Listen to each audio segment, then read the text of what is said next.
Hi, I'm Mike Reynolds, a senior reporter covering the media industry with S&P Global Market Intelligence Tech, Media, and Telecom News Team. Welcome to MediaTalk, a podcast hosted by S&P Global, wherein the news and research staff explore issues in the ever-evolving media landscape. Today, I'm joined by S&P Global Market Intelligence Kagan principal analyst Justin Nielson, who tracks broadcast, among many other things, Kagan principal analyst Scott Robson, who specializes in TV networks and sports, and Mike Johnson, or MJ, who's on the U.S. Sports Watch.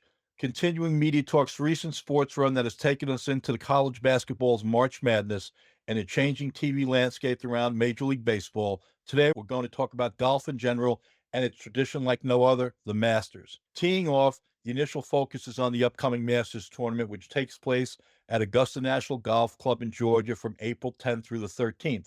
Then we're going to move on to other dynamics that are shaping the sport overall, and conclude with fearless predictions about who will be fit for this year's Green Jacket. Justin, are you ready for the Masters? For many, it's golf's most popular tournament. Why does it resonate so well? Yeah, thanks, Mike. Love watching the event. I wouldn't call myself an avid golf fan. It's still the history, the beauty of the course at Augusta National, the high-level competition. It's why they call it the Masters, right? You watch it like you would the Kentucky Derby. It's classic Americana. Scott, I know you're a golf guy. As noted and as longtime CBS broadcaster Jim Nantz is wont to say, and often does, this is a tradition like no other. That includes the financials in play relative to the U.S. rates and fees. Yeah, it's a tradition unlike any other indeed. CBS and ESPN broadcast the event, and neither of them pay a media rights fee, which is very unique in this day and age. Given that it's the most watched event in golf, you'd think that the rights fee could go for upwards of, 50 to 100 million per year or so.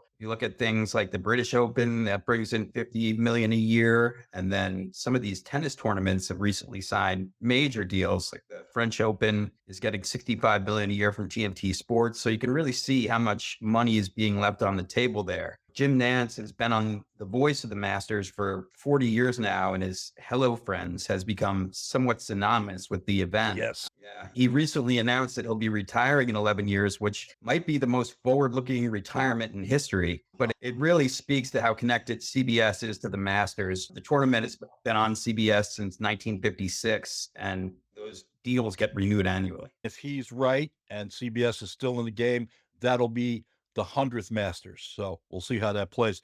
Scott, the other thing too, is also very few advertisers, which I guess is also part of the beauty, as Justin alluded to, in watching the tournament. Yeah, so the Masters is a great event for TV audiences, as it's just limited to 4 minutes of ad time per hour. There's some corporate sponsors, including AT&T, IBM, Mercedes-Benz. I think Bank of America is a new sponsor this year. So the ad revenue generated from those 4 minutes per hour mostly covers CBS's production costs. So the network pretty much breaks even on the event. But the relationship is based on mutual respect. CBS provides mass exposure to the event and benefits from the large audience.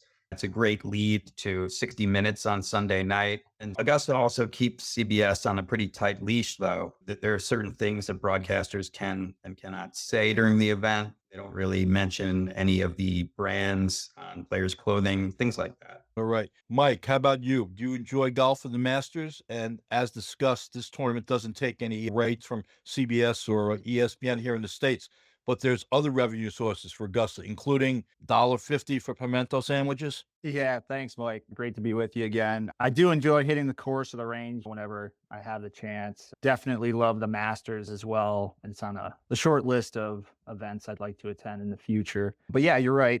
Augusta, they fully control the broadcast. It kind of results in a significant TV and advertising revenue loss. By comparison, I think the US Open, they get over 90 million for its domestic TV rights. So the loss is pretty substantial there, but the tournament does generate revenue in other ways, the majority being from merchandise sales. They'll do about, I think, north of $70 million in merch sales this week. And that turns out to be around $1 million every hour. It's pretty crazy. And then they also do take in some international TV rights, roughly around 25 million, with Comcast Sky Sports contributing half of that for exclusive coverage in the UK and Ireland. And then also they'll take in some revenue from their famous pricing on food and beverages, like you mentioned, roughly around 8 million this week. You guys have already mentioned a bit of the rates that some of the other majors command. Justin, can you bring us up a little bit more to speed on the British, the PGA, the US Open,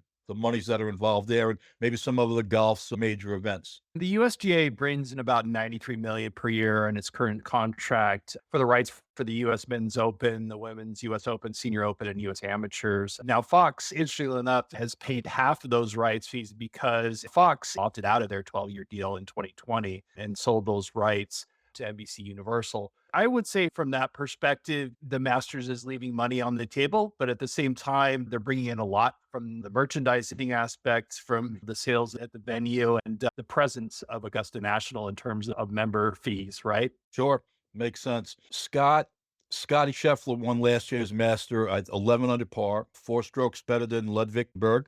Scotty was in firm control on the back nine. I don't think it was necessarily one of the more competitive tournaments. The viewership took a bit of a hit, but this is golf's big day, the Sunday at the Masters. Yes, absolutely. The Masters is still the most viewed tournament in golf. Obviously, golf viewership numbers can be largely impacted by the closeness of the competition. So last year, it was pretty interesting Masters. The start was delayed due to bad weather. The wind was howling. Some players had to double up rounds on Friday. I think the final round averaged around 9.6 million viewers, which was down 20% from the previous year. And viewership for the Masters had peaked around 20 million when Tiger won his first green jacket in 1997. So last year, going into the final round, the field was pretty tight, with Scheffler only having 1 stroke lead over Morikawa. But as you mentioned, Scotty pulled away on the back nine, and it's hard to keep audiences engaged when it seems like the outcome's inevitable. Mike, can you talk about overall PGA viewership in 2025? It was a bit of a tough year in 2024. Yeah, so the tour is experiencing a bit of a resurgence so far in 2025, bouncing back from a challenging 2024 season, like you mentioned. Viewership for Victor Hovland's win in the Valspar recently was up 10% for the weekend from 2024. And I think the final round for the Players' Championship was also up a bit compared to last year. By the numbers here, so far in 2025, viewership ratings have been up 15% for the PGA Tour. There's a few variety of factors that have contributed to this. Rory McIlroy being up there and winning twice has definitely played a part. In contrast, I know we'll touch on Live Golf here in just a bit, and their broadcasts have struggled to start the year. Sure. Yep. We'll go for it now. Justin, your sense for last year's PGA audience downturn doesn't have anything to do with Live. The Live Golf viewership is pretty light, even though now it's on Fox Sports after being on the CW. Your take on this, Justin? Yeah, I think golf, as with any other major professional sport, all comes down to star talent and level of competition. And I do feel that the Live split had something to do with the PGA audience downturn in 2024. Although it might improve the game of golf overall in terms of fan engagement across both leagues with more creative formats, access to star players, maybe the whole ABA, NBA edition of the 3-point lines. Okay. Yeah, that would be interesting. Yeah, Liv's got some top players. Obviously, John Rahm, who won the 23 Masters. It's Brooks Koepka, Dustin Johnson, Bryson DeChambeau. Those guys have all won majors. And there's older players like Phil Mickelson and Sergio Garcia. They've got much golf cachet and plenty of followers. We're coming up on 2 years already. In June 23, PGA Commissioner Jay Monahan surprised a lot of people, including top players like Rory McIlroy, that there was a framework in place for a merger between the PGA and Live. Scott, can you give us a current lay of the course, so to speak? So I think we're in one of the most, if not the most interesting points of golf's history. And a lot of that has to do with the emergence of Live and the proposed merger. As you mentioned, the merger was announced in June of 2023 and is still in progress, so to speak. Deadlines have come and gone. Some of the sticking points in the negotiations revolve around scheduling, overseas travel, and even financial penalties for Live defectors. There are concerns about Saudi Arabia investing in the sport and also some anti-competitive practices at play. Rory said recently in an interview that he's never felt that the merger was close to happening and it doesn't feel any closer now. There are some other people that are more optimistic about it getting done. Apparently, there are numerous frameworks in place that are being put before the Department of Justice. So we'll see what happens. Justin, there was a couple of meetings at the White House with President Trump, Monahan, the governor of the Public Investment Fund of Saudi Arabia. Tiger was there, Adam Scott. I think the idea going in was that, yes, that's showing progress, but maybe not the case. Yeah, I think there's still 2 steps forward and 1 step back in terms of Okay. these cases, and I think it will all work itself out. It all comes down to the sport and the money. Mike, 6 of Liv's 14 events are held in the U.S. Any sense for Liv's popularity outside of the U.S.? I think DAZN picked up rights in a number of nations. Yeah, exactly. DAZN, they recently reached a deal with Live Golf and will air tournaments in over 200 global markets. And it makes sense too, since DAZN recently received $1 billion investment from the Saudi investment fund, the same entity Okay. investing in Live Golf. They'll launch Live Golf Plus that will house all Live events and exclusive content. It'll also include Live's any shot, anytime technology, so something unique for fans to enjoy. For US-based viewers, this deal won't mean anything really. Fox will remain the exclusive home for Live Golf stateside here. But it does show that Live is still trying to make inroads globally as the talks continue. And as far as popularity internationally goes, I think there are some specific tournaments that are becoming more of standout spots on the Live schedule. I think a recent tournament, Live's Adelaide tournament in Australia, they had over 100,000 people attend, and they had strong local TV ratings as well. Nice. That makes sense. Scott, if it all comes together, do you think that Fox winds up getting into the mix? They had the deal with the USGA. I think they bailed after 2 years. If Liv and PJ come together, you think Fox gets back in? Yeah, I think initially the merger was intended to leave both tours up and running, so Live would still exist and have Okay. its own rights contract. Regarding Fox, they made a deal with Live in the beginning of this year to broadcast events across some of their networks, but the tour doesn't really attract a large TV audience. I think the first event in February averaged a little over 40,000 viewers across FS1 and FS2. Audiences for the PGA Tour are much larger than that, around 3 million or so. And as you mentioned, the current deal runs through 2030. It's hard to imagine what the media landscape is going to look like then. I don't think that a merger will have a material impact on the current deal, though. Justin, Comcast programming arm NBCU is looking to spin off its cable networks outside of Bravo later this year. Golf Channel, which is also home to the European Tour action, will become part of the SpinCo. NBC and Peacock remain with the restructured NBCU. Any thoughts here on the company's golf setup, with or without Live in the game? Is, again, all the same, or any changes afoot there possibly? There could be some changes afoot as the spinoff kind of materializes and potentially looks for M&A outside of the SpinCo. That may change in terms of the rights mix, but I think the move to streaming is continuing to happen at Peacock. Peacock is got the NFL, and we'll be getting some of the NBA games. So I do feel like golf is going to be part of that sports package on Peacock. I'm going to ask all of you, if and when we hold another Masters Media Talk in 2026, will we still be talking about the PGA and Live looking for common ground, or will the circuits be a merged unit? Mike, what do you think? Yeah, I'm going to be optimistic here and say yes. I think the details of a possible combined tour will get ironed out quickly, maybe from additional political pressure, but I could see this going a lot of different directions, really. Justin? I would tend to agree. I think there's going to be more cross-pollination in terms of players and across the different events. And I think there will continue to be the PGA and Live highlight in terms of their events, but I think more common ground in terms of a merger. And Scott? Yeah, I'm going to agree. I do think something might get done this time around. I'd say this time next year, we'll have some more clarity around the future of golf. I think both tours will still be operating independently, but there will be more synergies between the two. Let's talk about TGL, tomorrow's golf league, an indoor golf circuit formed by Tiger Woods, Rory McIlroy, and former longtime NBC sports executive and former Golf Channel topper Mike McGarley. It's played in a team format. For those who haven't watched on ESPN, Justin, can you give us a sense for